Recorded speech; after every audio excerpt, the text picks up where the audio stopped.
Hey guys, welcome back once again. Salute. Bro Code. Bro Code. Yes.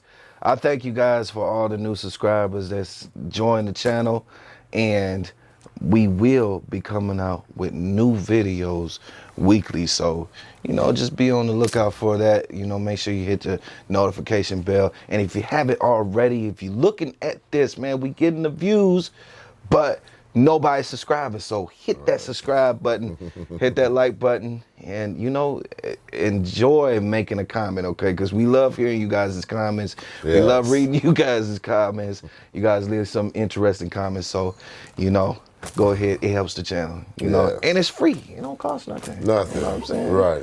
So all right. So I will go ahead and get to this video, man. This is crazy. It's a story that we've been following for a while now, and man, wow. I'm gonna go ahead, I'm gonna roll the clip. Yeah, roll that, bro. Yeah.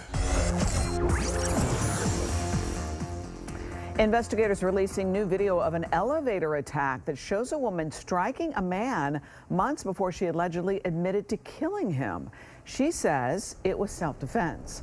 7 Sheldon Fox is live in Miami at the state attorney's office, where the video and other stunning information was just released. Sheldon. Without justification, Lynn, and without any regard for human life, that is from the state attorney's office and from an arrest warrant naming Courtney Clenny as a murderer in the second degree. There's more as well. We'll show you that video again from inside that elevator that you just talked about.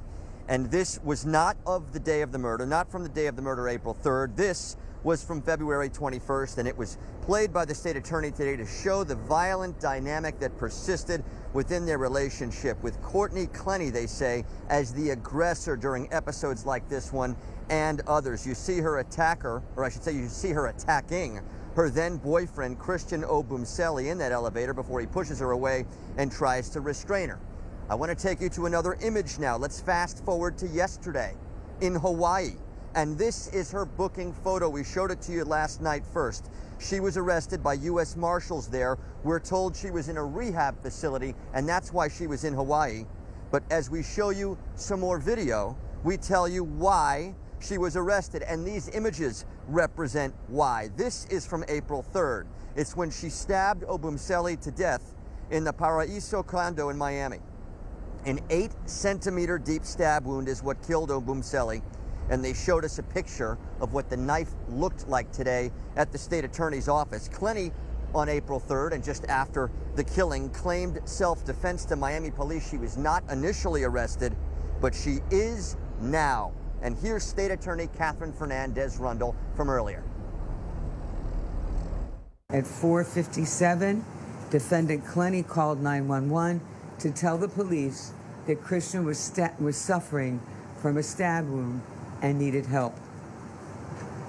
On that 911 call, Christian can be heard in the background repeatedly saying that he was dying and he was losing feeling in his arm. Defendant Clenny is also heard saying, "I'm so sorry, baby." At this time, all the necessary steps are being taken as we speak for her return to Miami to be held accountable for this murder. But she has waived extradition. We're going to have a lot more on what the state attorney had to say and more on that now unsealed arrest warrant. Plus, we'll be hearing from others coming up on 7 News at 5:30. For now, we're live in Miami. Sheldon Fox, 7 News. Oh yeah, man. Man, that was crazy, man. Talk about white privilege. This was done. This was done back in April. She done sat up here and killed this man. Now I'm gonna go ahead. I'm gonna give you the backstory because that's something that wasn't showed in the clip. Right. So basically, here's the backstory. Okay. So they've been having like this volatile type of relationship, and even the girl's friends. Now this is her friends. Right. Say that yeah, they had a volatile relationship, but it was her that was they always saw her being the aggressor. Right. And this is what they told I guess the authorities. Right. You know, so her own friends is saying, look, this chick is cuckoo. Right. You know Some what I'm Cocoa saying? Puffs. She gone mentally, you know? And so what ended up happening was the day that she committed this heinous act on this brother, you know, the cops came and she said that he threw her to the ground. And as she was thrown to the ground, it just so happened to be a knife right there. Right. Conveniently. On the ground, yeah. Located right there. Right. Right. And then she picks the knife up, throws it at him, and it just so happens to hit a vital artery and goes 3 inches deep into his flesh. Right. The police believed it. They wanted to believe it. Yeah. They wanted You to know believe what I'm it. saying? So she was let go. She probably went off on whoever made her mad. You know what I mean? Because that's how Yeah. she dealt with her issues, probably being under the influence. You never know. So. Right. And then another thing is she is a well-known Instagram model and a well-known OnlyFans hoe. You know what I'm saying? So, you know, OnlyFans, that could be it too. You know what I'm saying? Maybe she got issues, and that's obvious from looking at the tape with her and the brother in the elevator. Right. He like, you and me, we know dudes that put hands on women. Oh yeah. It wouldn't have went down like that in that elevator. You know what I'm saying? Not with somebody different. Right. You know what I'm saying? So you don't want to say the right one, but you don't say the wrong one either. You know what I mean? Yeah. But I mean, she clearly was having her way with him.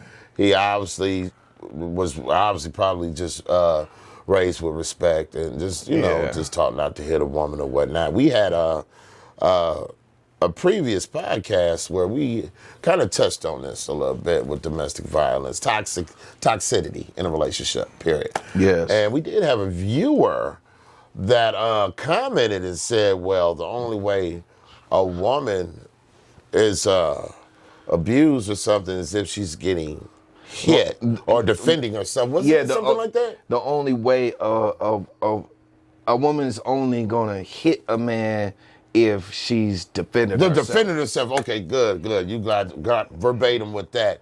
And the video clearly shows that's not true. Right. Now, everybody's opinion, everybody has an opinion, and it's respected no matter what it is.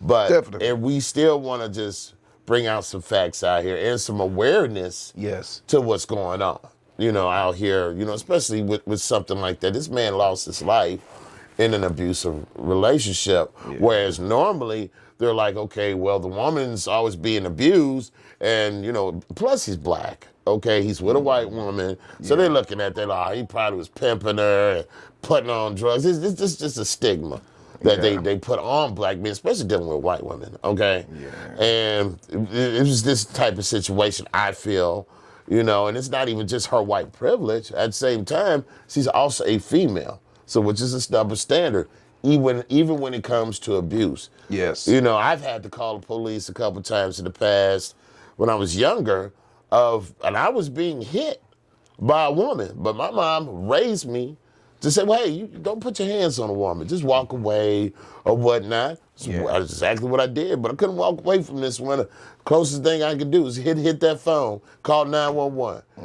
They came out there and laughed at me. The police officers laughed at me. I felt powerless. So I'm like, well, what do I do? Right. I can't allow this person to keep hitting on me. Right. But I mean, the best thing to do is, and I said this before in a previous podcast, leave the situation alone. Right. Go away. Because it only gets worse. Right. It only gets worse, Mo. And you know that, little bro. Definitely. Yeah. Definitely.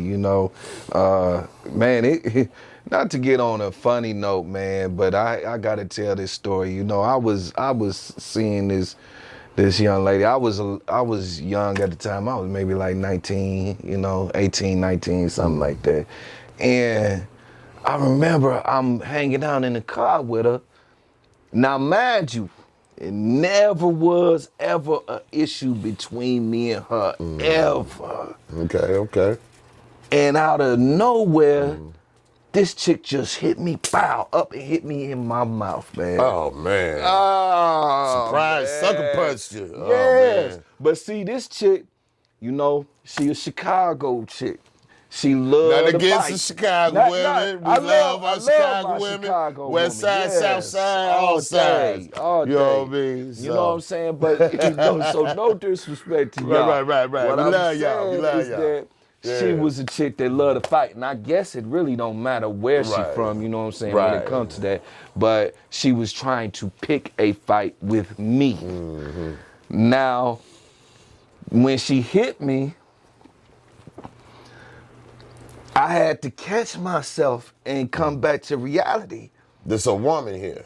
Yeah, like I had to remember what Mom said to me. Right. Because I was about to give her a nice mollywop. You know? Right. Like, no, you didn't.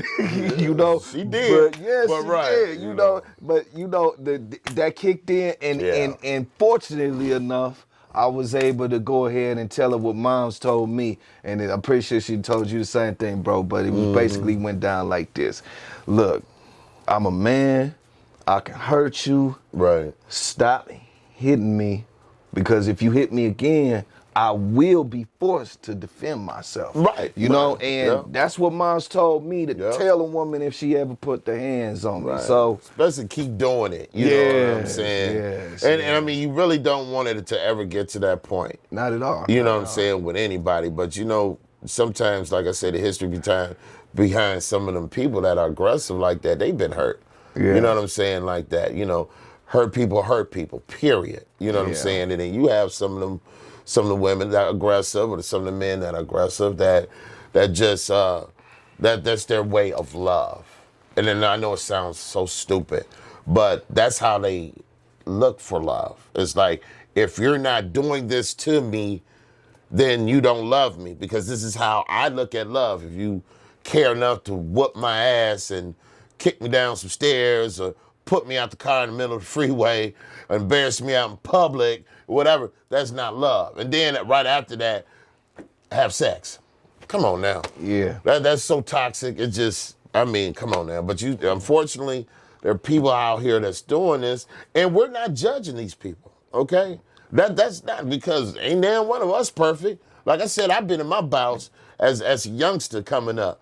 You know what I'm saying? You got to bump your head sometimes before you really get it and start learning and paying attention. Right. You know what I'm saying? But now it's really time to pay attention, because any type of relationship like that, it does not, and I repeat, does not get better. Nah. It gets worse. And unfortunately, with this situation, with this clip that we just showed you, this man just lost his life. Right. You know? So, right. And I wanna go ahead and expound also on what you just said. So you was talking about the people who do that and look at it as love. See, the problem that we have in our society is what we teach our children. That's the first. Right. That's the first. I would say that the first problem, because your children they look at what we do in a relationship, and that's how a lot of them base their relationships off of, whether they doing it consciously or not. You know, that's what they be looking for. You know what I'm saying? Because that's what they seen.